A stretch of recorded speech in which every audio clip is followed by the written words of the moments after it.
And welcome again. I am Robert Barham. This is American Dreamtime, the Robert Barham Show. And today I've been looking forward to this episode and this interview for several weeks now. Today I'm here with Ann Rindone. Is that correct? That is correct. The International Coaching Federation. And I myself am a coach. So I've been looking forward to having this coaching conversation for some time. Ann, welcome to the show. Thank you so much for having me, Robert. It is a pleasure to be here. Yeah, will you tell me just a little bit about yourself, your background, and tell our listeners? Absolutely. I am the Vice President of the International Coaching Federation, professional coaches part of the overall organization. It's a big organization. But I have come out of marketing and communications. That's the easy answer. But I've actually worked across a number of different industries and have found that the common thread that runs across all of it is this whole idea of consumer motivation. So I actually started out in radio, where I was motivating people to buy ad time or even trying to get them to listen to our station. Then I moved into advertising. Then I went to what a lot of people call the dark side, and I went to work for a client, so a consumer packaged good corporation. And I had a little brief stopover in corporate communications and a foundation, and eventually I came to the coaching industry. Wow, that is a long and circuitous path to get to coaching. So now, how did you actually really get started, though, in coaching, like to begin with? Well, the corporation that I worked for gave me the gift of time, is what I say. I live in Omaha, Nebraska. They were based here. Their headquarters were here, and they decided to move the headquarters. And not too many of us went with them. So it was in that time that I had, honestly, a huge opportunity just to step back, do some self-reflection, and figure out, well, what do I want to do next? And honestly, I had every single assessment that I have ever taken in my life spread out on my dining room table to say, what are these saying to me? Where should I really go? And all signs pointed to this industry. And I had already had friends and colleagues saying, you should be a coach. You should look into coaching. And then when I did, I realized that it is very similar to a marketing process in that you figure out, where are we today? Where do we want to go? What barriers do we have to get there? And you build a plan, you act upon that plan, and you check it going all along, and then you look back at your progress and your success. So it is like marketing, but better because you are truly helping people reach their full potential. Yeah, that's one of the things that I love most about coaching is being able to be of service to other people. And when they're in a place where they could use some help, they can use some assistance in getting from where they are to where they want to be, coaches are there for that. And I know Absolutely. that the industry has really flourished in the last few decades. In particular, in the past, people usually thought of coaches as for sports. But now it's become something global, and it's moving everywhere into all different industries. So how has coaching, since you become a coach and you're now working for ICF, how has coaching had an impact, a positive impact on your life? It has had nothing but a positive impact on my life. And as you know, as a coach, to be a good coach, you have to first get your own house in order, right? And so as I was going through my coach training, it was really eye-opening for me in a lot of different ways. So in the course of my career, there was a point at which I just stopped moving up. I was stuck in a same place, and I was moving laterally all around. And going through coach training, because it is so self-reflective, I had the opportunity to look back objectively at my career, and I realized that the reasons why I thought I wasn't moving up were not the reasons. Wow. And yeah, so I look back and I thought, oh my gosh, what impact could coaching have had on my career if I had had a coach? It's very possible that I would have been in a much different place. And in that moment, I said, I don't want anybody else in that situation to get stuck and not know why. So what, can you go back to that moment where it sounds to me like what you said is that you had a moment that was like an aha or a realization. I did. Could you go back to that moment and give me a little bit more a little more in depth about really what happened? Kind of slow down and tell me about what that was like. Sure. Because at least for me, those kinds of moments in myself, and I've had them before, and in clients that I've worked with, they're profound moments of realization and insight. It sounds like it was for you. Yeah, it was. It was early on in the training. And one of the things that you learn as a coach is how to listen. Yeah. And if you haven't been intentional about learning what listening is and how to do it, you think you know, but you don't. And my whole career, one of the pieces of feedback I would get is, you just don't listen. And I would say, well, why would you tell somebody who doesn't listen that they don't listen? Do you think they're going to listen? And so it was true, because I didn't know how to listen to that. I didn't know how to receive and internalize the feedback. So in learning about listening, I found that as people were talking, I would listen for the opening so that I could give my opinion. And so I was more hearing than I was listening. And it was a monologue and not a dialogue. So when you are listening, you don't know where the conversation is going to go. And that is when you can get to a much different relationship with yourself, with other people. And you can really come to a different understanding. And most of the time, it probably isn't where you thought the conversation was going to go. What are some of can you share just a few distinctions about listening for our listeners? Right? We've got our listeners, and while they're not waiting to speak, that's a different show in the future where we have people call in. We're not having them call in today. Sure. But can you share just a couple, 2 or 3 distinctions that will help them to improve their own listening? Absolutely. Yes. So that first one is one. You have to pay attention to how you're listening or how you think you're listening, and be aware of whether or not you're thinking of the next thing to say, or are you actually listening to the question so that then you can answer? So that's one of the biggest distinctions, because while you're thinking of the next thing to say, you're actually not listening because you're off in your own head, right? And listening isn't also just about what you hear. It is every sense. It is what you see. It is also how body language works, so the somatics of listening, and that includes yourself. So it's that self-awareness of, am I making a screwy face? Am I shifting around in my chair? Are they shifting around in their chair? And to be able to listen with your eyes is a lot of the times more impactful than listening to the words. So many coaches still, despite the virtual world that we are so much more in right now, they prefer to conduct their coaching sessions, picks up something very, very different. And in fact, my current coach, we're only on the phone. And I wasn't sure about that in the beginning. But I am very glad that I made that decision, because all of my coaches prior had been on video.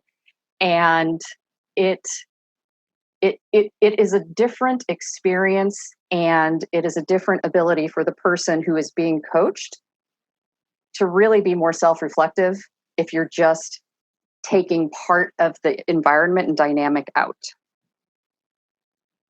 Yeah, I find that somebody once told me I'm a 6-foot ear, which I thought was very funny. They meant they were listening with their whole body. Yeah. And I find even simple things like, for example, I've learned a lot about from neurolinguistic programming and NLP, like eye accessing cues and those sorts of things. Even simple things like just softening your gaze can go a long way to listening with your eyes. Just one small thing. Yes. And so one of my coach training cohorts, Gail, I still to this day, I thank her for this. I was talking her through reactions that I would get from people, and I didn't know why. And she said to me, lift your head. Because I didn't realize as I was listening, I had my head tilted down, which can seem more judgmental. But by simply lifting my head, lifting my chin, it opened up the whole conversation. And even that one little thing has really impacted interactions that I have with other people. Yeah, that sounds like a small gesture that's like reflective of open body language. Yes. Which means open person, which means I'm receptive and listening. Mm-hmm. Nice. Wow. Well, what brought you to the International Coaching Federation? Well, I had been coaching for a couple of years and I loved it. I still love it. Because as you just said, it's so fulfilling to watch someone transform through the process. But because I had been in a place of self-reflection, and that is a continuous practice for a coach, is a reflective practice. I had to admit to myself that I was not in a place emotionally where I was prepared to dig in and do the hard work of building a business. That is very, very hard work. And just because of some other things that were going on in my life, I wasn't capable of doing it. So I really did. I threw it out to God in the universe and I said, okay, something has to break. Either my coaching business has to explode or you got to show me something different. And it was within a day, I'm reading a member email from the ICF, and the job opportunity was right there. Wow. And I honestly, I thought it was an opportunity to coach. And I opened it up and I was like, it is as if I wrote this from my own resume. And it was doing a role that I was accustomed to doing in a matrixed environment and some of the things that needed to get done. But it was inside the industry that I had committed myself to. And it wasn't even a question anymore. It's like, well, this is the sign. This is where I'm headed. And this is where I am. Now, was that role the role that you are in now, or was that a different role? At the time, it was a senior director role, which that role evolved into the VP role that I have now. The major distinction between those two roles, I still manage a global team, but moving into the VP role of a newly designed structure of the ICF, I am also now the chief staff officer, being the chief executive managing the board for this organization. And what are some of the other things that are involved in your role at ICF? The Professional Coaches Organization is dedicated to the individual coach and their needs. So within this role, my team manages the individual coach membership, as well as the network of chapters that we have around the world. So our task is to ensure the global expansion of the coaching industry. And we do that through new member growth, through engaging members to retain membership, and partnering with the chapters to bring all of our global strategies to life. So my team is all remote, and they live in every region around the world, which is part of what makes this job so very fascinating. And how long have you been in this role now? How many years? I started in October of 2018. So I'm not quite 2 years old. Okay. Yeah. I can see by the smile on your face, you seem to really be loving your work. Yeah. So yes. Would you share with me your definition, your understanding of coaching? What is coaching? So I'm going to stick with the ICF's definition, which is also my definition as an ICF credentialed coach. And because ICF was a pioneer in the industry, they did create the standard and they created the definition of coaching. So coaching is a partnership with your clients.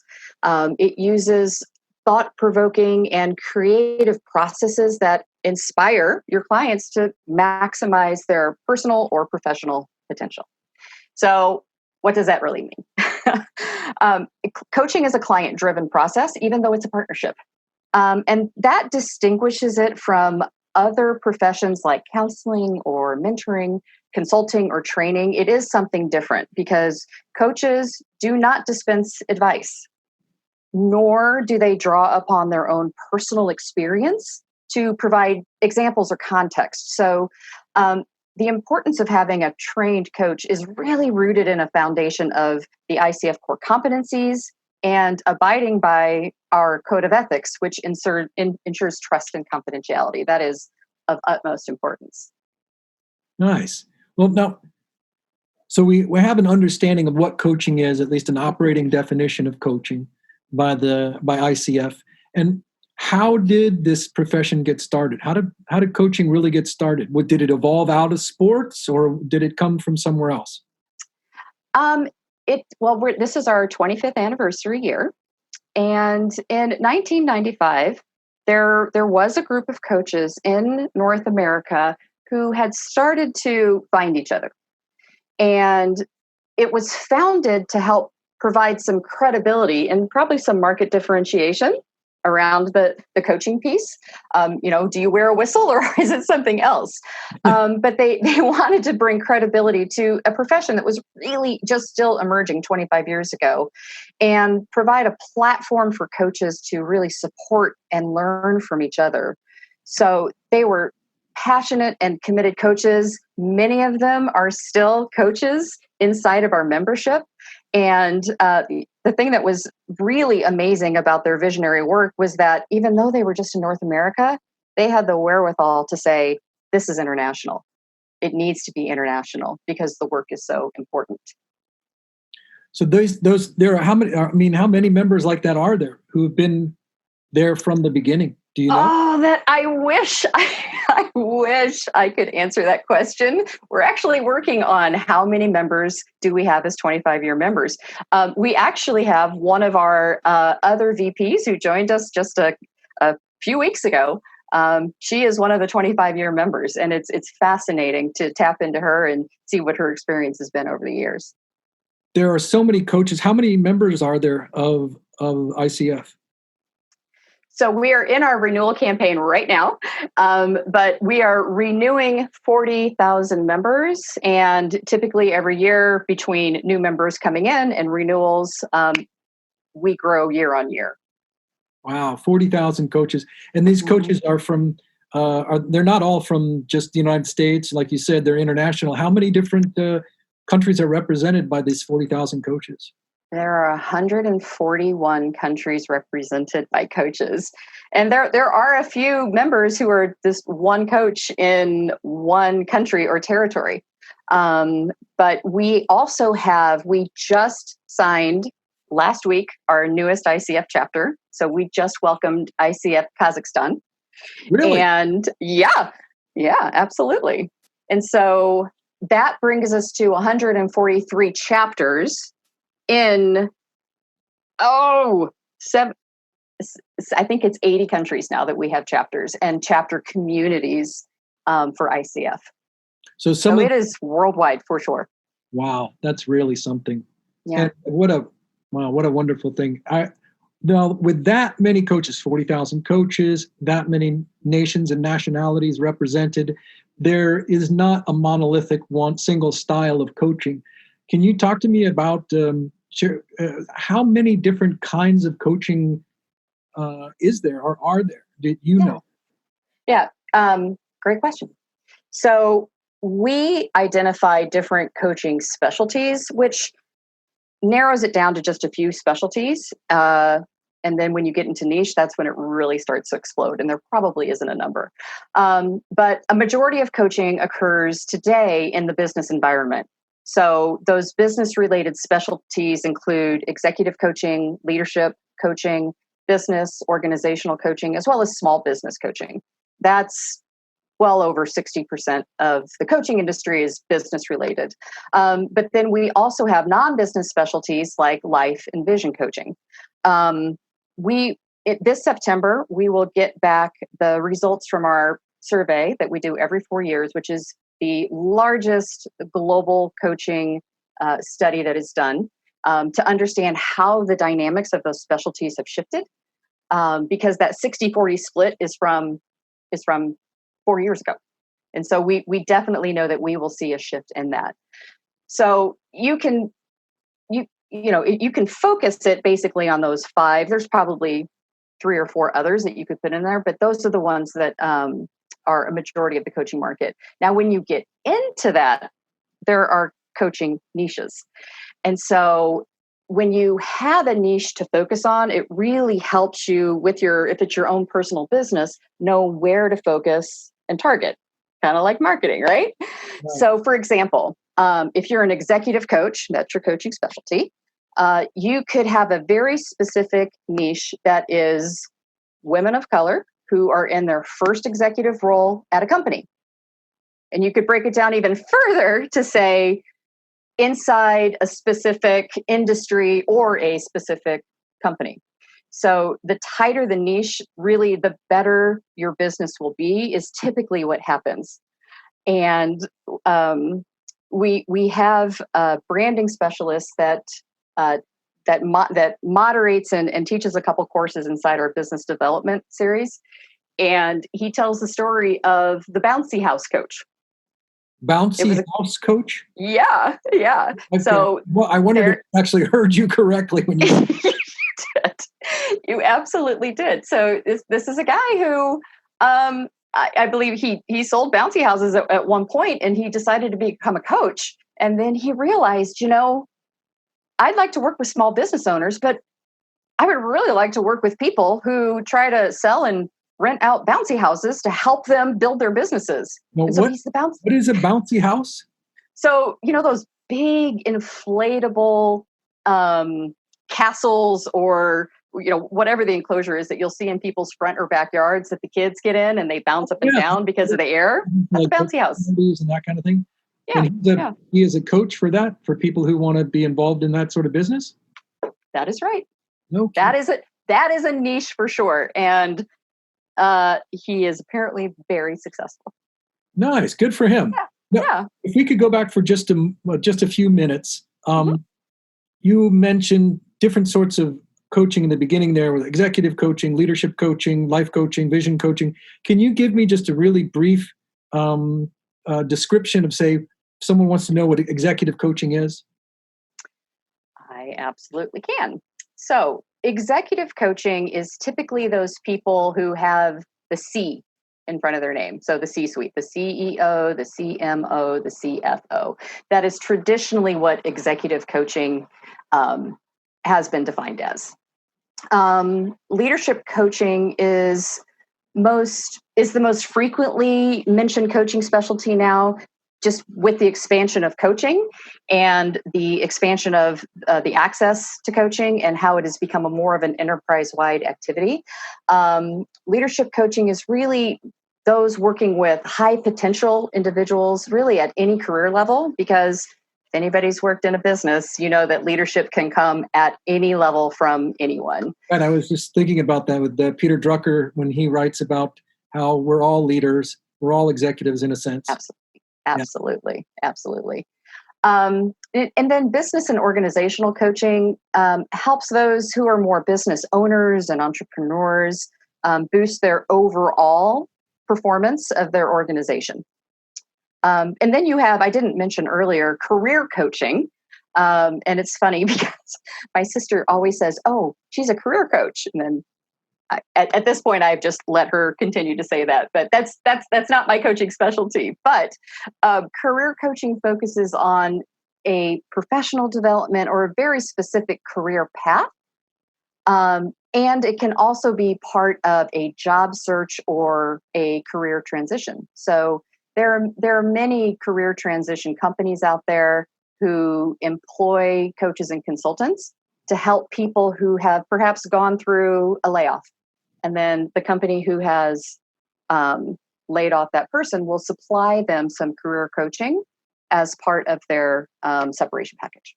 But that is not the only thing that career coaches do. And what about life coaching? Did I miss something? No, you didn't. You didn't. So thank you for bringing me back around. So interestingly, 25 years ago when the ICF was formed, it started out as an association of life, vision, and enhancement coaching.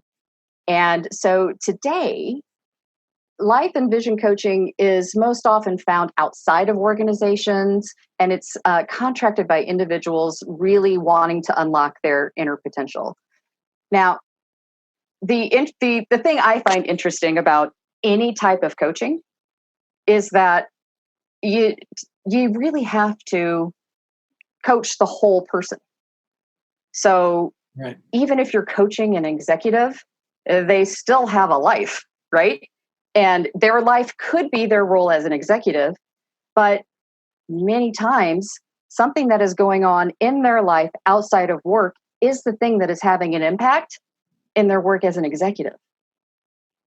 So you really do need to uncover all the different aspects of what's going on in a person's life. If it is their partnership, their own individual self, a community aspect, all the different types of non-work related life instances that impact your life. Wow. That there really are a lot of different kinds of coaching. And Absolutely. It's fascinating to hear that description. That's the best, the bouncy house coaching. I didn't expect anything like that quite at all. So, with all the different kinds of coaching, it's clear that those did not, from what you said, they did not all exist since the inception of coaching. What are the ways, how has coaching changed in the past 2 decades or more? It has changed a ton. And again, it started out 25 years ago largely as that one-to-one partnership that was life and vision, or if it was inside of an organization, it was mostly reserved for the senior most people in an organization. And it was really seen as a luxury. So the biggest shift over the past 25 years is the shift from life and vision to becoming more widespread and more widely used inside of organizations and as part of business-related activities. So, coaching, in its nature, you'll know this. It's agile, and it continues to grow in line with all the changes in the world. So think about what's going on now and how much this COVID experience and now the social justice things that we are dealing with around the world, both of those things are going to have a massive impact on coaching. But up until COVID, the biggest changes we're really around a shift in the management paradigm and helping to move people away from this command and control type of leadership to one that is based on inclusion and involvement and participation. And that, to me, is part of what is so interesting about there are social justice initiatives and the things that people are focused on is that in a lot of ways, through coaching, mindsets had started to shift away from command and control and to be more inclusive. So it is purely anecdotal. I don't know how much those two are connected, but we had seen in business cultures start to change. And so it's a curiosity to me as a coach, how much of that evolving shift in mindset somewhat opened us up to allow this very important topic come to light and to honestly start to see a solution happening around the world. Well, no, what are some, are there even, you mentioned with social justice in the news and with the COVID-19, are there other more recent changes that have had a positive impact on the coaching industry? I know the coaching industry is adapting like everyone else is, given social justice and COVID-19, but what other kinds of positive impact has occurred on the coaching industry of late? I'm going to say technology and artificial intelligence, although there are some people who aren't necessarily seeing those as a positive impact, but it is changing the coaching industry. And here's why. Coaching has been able to experience this explosive growth due in part to technology. And, even within COVID, we saw instantly triumph and devastation. Some people lost their entire coaching businesses overnight, and that is not an exaggeration. Other people said, I have never coached this much in my life. And we have found that those who had already set up their practice with a virtual element, really leveraging technology, are the coaches who have sustained their business and their practice and have, in a lot of cases, expanded it. So we are absolutely in the digital generation, and technology has helped coaching go global. Yeah, I mean, as soon as you have access to the web and you have some sort of platform like this, like Zoom or Skype or what have you, automatically there is the potential for you to be coaching globally. Yeah, and we just 2 weeks ago finished up our Global Leaders Forum. This is one of the greatest things that the ICF does for our volunteer chapter leaders. And once a year, we bring them together for training on how to be an effective chapter leader, how to expand coaching within your community and your geography. We were supposed to be in Fort Worth this year. And guess what happened? So in March, we made the decision, because even in March, if you remember, it wasn't that long ago, people were still going, well, can we travel? Should we travel? The lockdowns hadn't happened yet. And because we had seen what had started in 2019 in China, being a global organization, we could see we could see how COVID was impacting our communities and watching it spread. So we made a decision. We have to go virtual, and we have an incredible events and education team who turned around an in-person event to a virtual event. And I'm telling you this story now because for the first time ever, we were able to include all of the volunteer leaders, there's about 1,400 of them around the world, in a virtual event, when typically it's only one or two from every chapter. So technology allowed us to immediately expand to the entire audience of our volunteer leaders around the world, provide better training to more people that can, in the end, help the entire organization be more successful, be better aligned, and those global connections happened. And that was all because of technology. Nice. Wow. Well, I want to know if one is an ICF member or one is an ICF coach, what's different about that? What's different and unique? Well, it's not sexy, but it is at the core of this organization. And that is honestly our code of ethics. And I was just telling my board chair earlier today, one of the favorite things that I have done so far in my time with the ICF is give a presentation on ethics. because it forced me to go deep into the what and the why, but also, giving it to some of our chapter members. It helped me go into where some of the confusions sit between the code of ethics and conflict of interest and all these different things. But the code of ethics really is at the heart of what we do.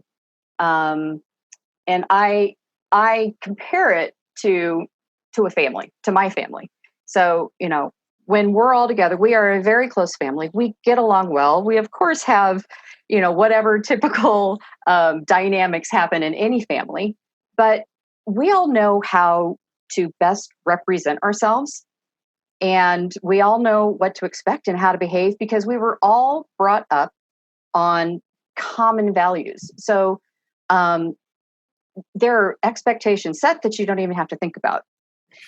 And then when we think about the ICF, we always talk about it as a family, as this global family. And similar to within your own family, those common set of values, we have those within the ICF as well.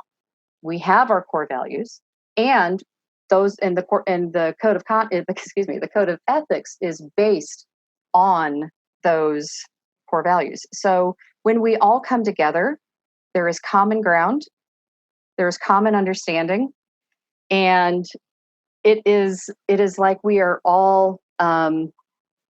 It's not even alumni. I think of my university as well, but we all come together from the same place for the same reason. And then that leads into its global nature. So, it's amazing. No matter where you go in the world, if you run into an ICF coach or you go to an ICF chapter, you know who these people are, if even just intuitively, maybe not personally, but there is a community anywhere in the world that you can connect with as a coach. And that is unique to the ICF. Well, now the core values, can you share just a few of the core values? So excellence is absolutely one of them. And excellence is, again, tied to our standards, which are our core competencies and our code of ethics and many other things are, the education that we deliver. But it is excellence in coaching, what every ICF coach represents. Respect is another one. And that is really coming forward now more than ever as we're talking about the diversity and inclusion and the stand against violence and inequality. And that is all really rooted in that idea of respect. Do you want me to keep going? I really do. I right now, I won't get into the titles, but there's some books I'm reading right now about values and ethics. And I think that when I look back in my own life, I think about the times where I wasn't clear at all about what my values are. And those values that I had were, if you ask me what they were probably largely unconscious. But when I sat down and began to do conscious values work and to get clear about that,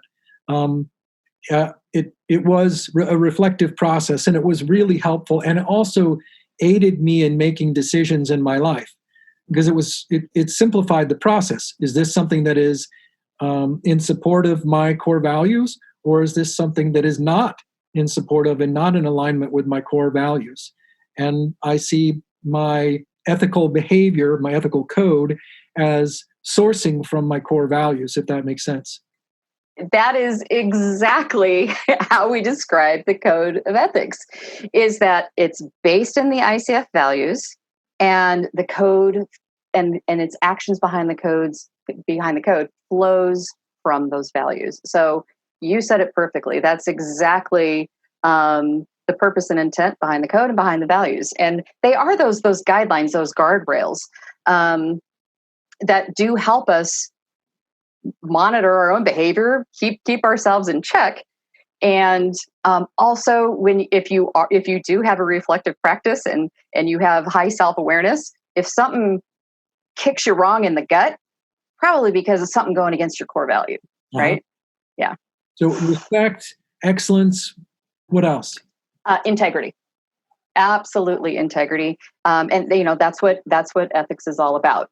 We use a quote when we present this, which is, ethics is knowing the difference between what you have a right to do and what is the right thing to do. So that was a former associate justice on the Supreme Court who said that. But it's all about that integrity piece.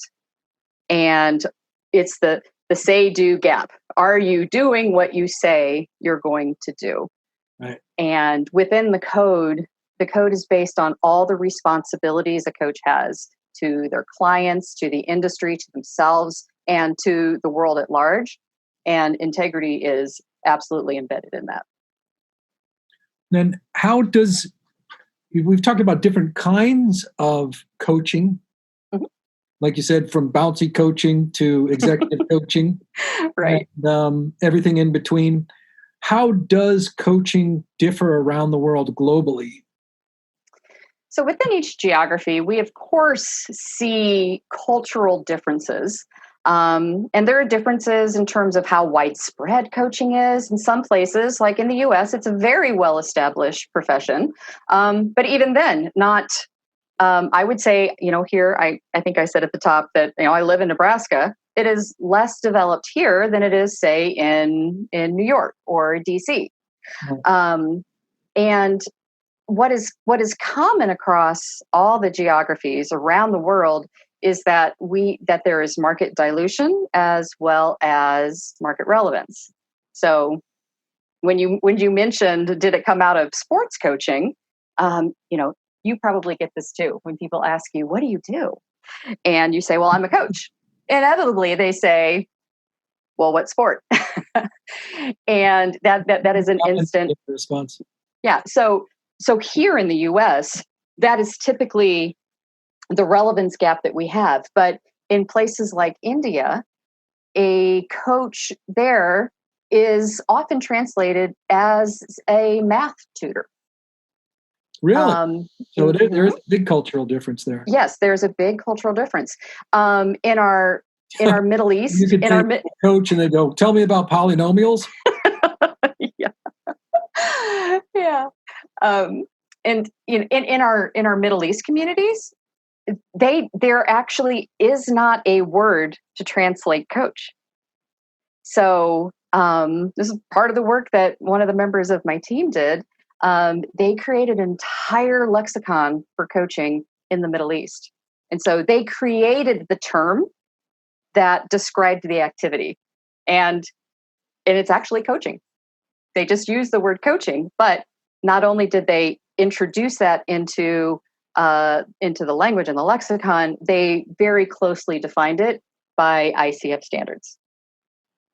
Well, now, with that said, and with the advent of COVID, we talked a little bit about this before, but really, how has the coaching industry changed and adapted specifically since the coronavirus? So, yes, thank you. So I mentioned the Global Leaders Forum, which is, again, the collection of chapter leaders around the world. And we started out with just gathering some anecdotal reactions to what was going on, because, that was very different depending upon where in the spread of COVID that you were. So when we started out the Global Leaders Forum, it was just hitting the US, versus in China, it had been there since mid to late 2019. So we learned that what impacted everybody around the world was it instantly hit those people who didn't necessarily have a virtual business.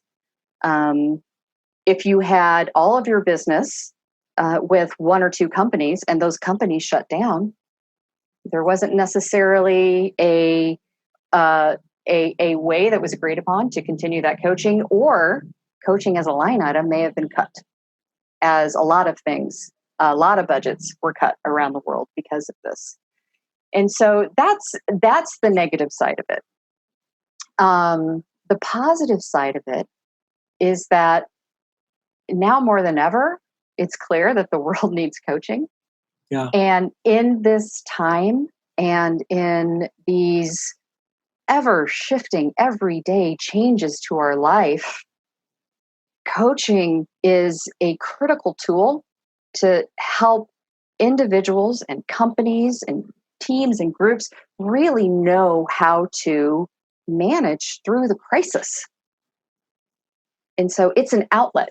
It is, again, it's a tool to help people know how to cope and how to find within themselves the way through.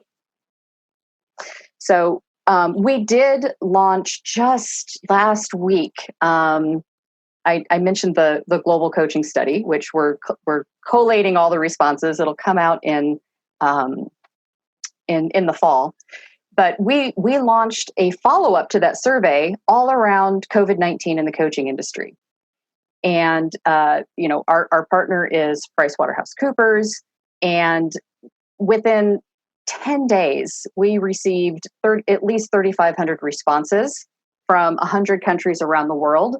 So we are also going to find out, since we closed the big survey in December, very much before widespread COVID, we're also going to learn what is the actual impact on the coaching industry of COVID. So it will be interesting to see for sure. But the changes that we've seen just to individuals is that they have a deeper sense of purpose of the work that they do.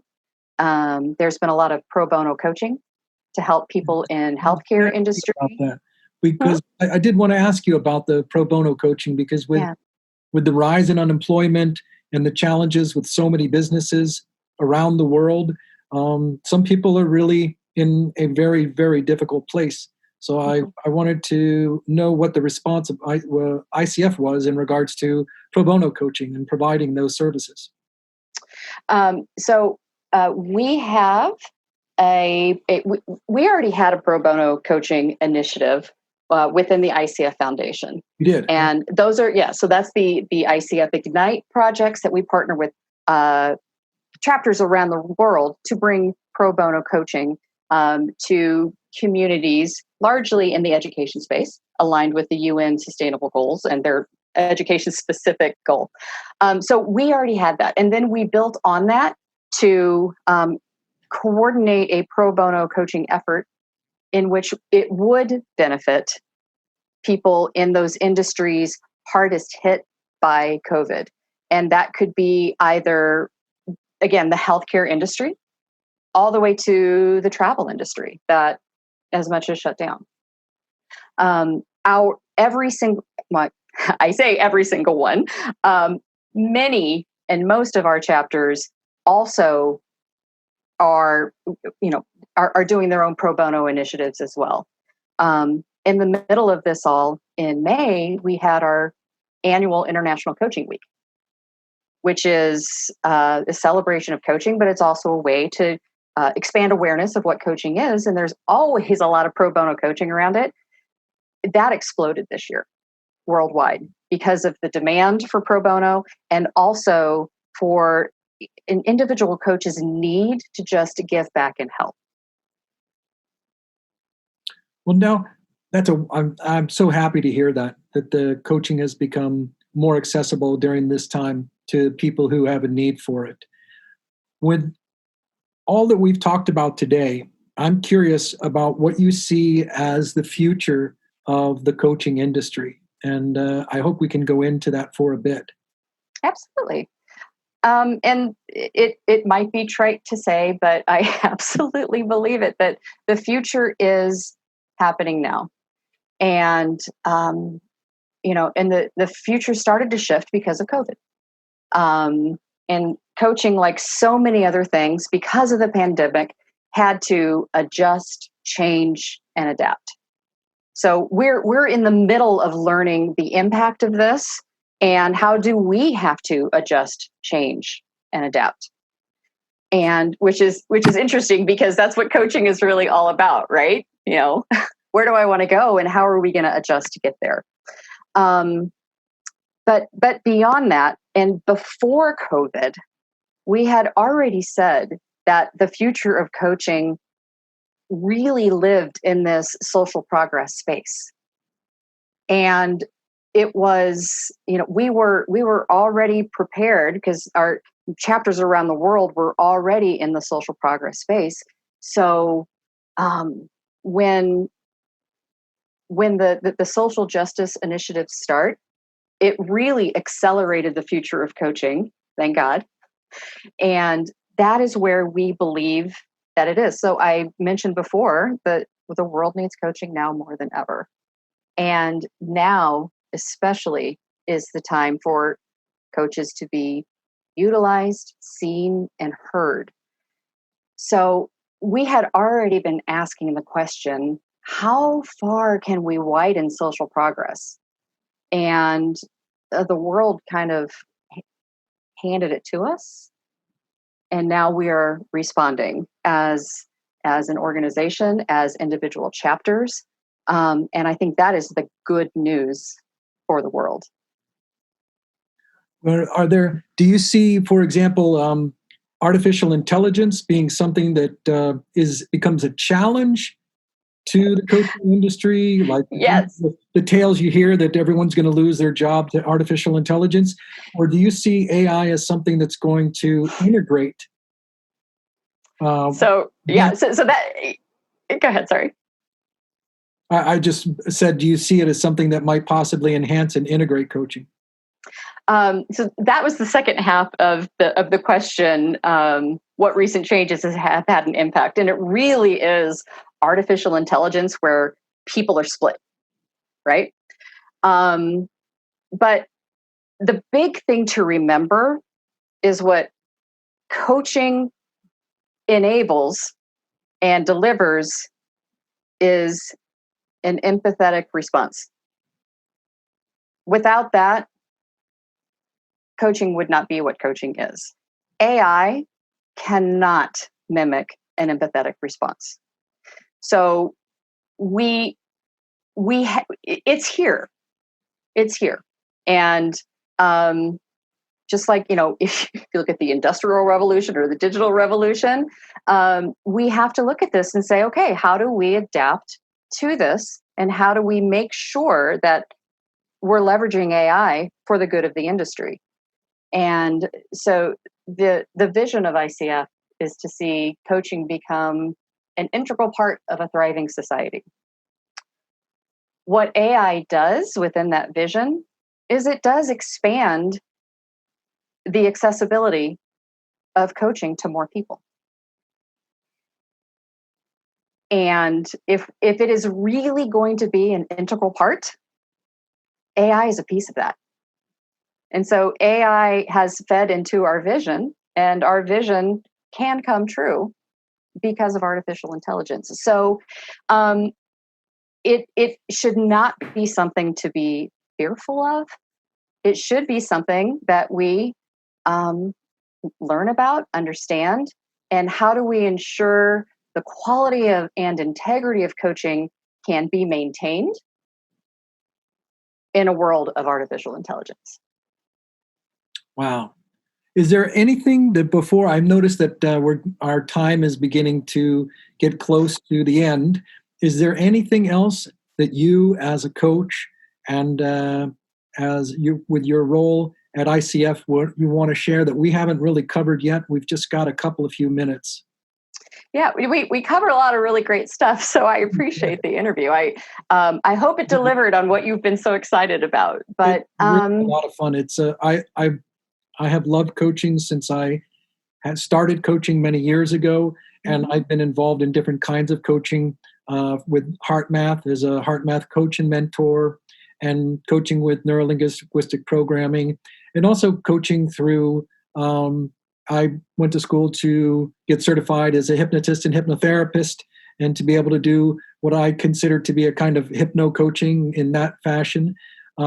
So I love coaching in all of its various forms, and I have received a lot of coaching myself over the years, and mentoring as well.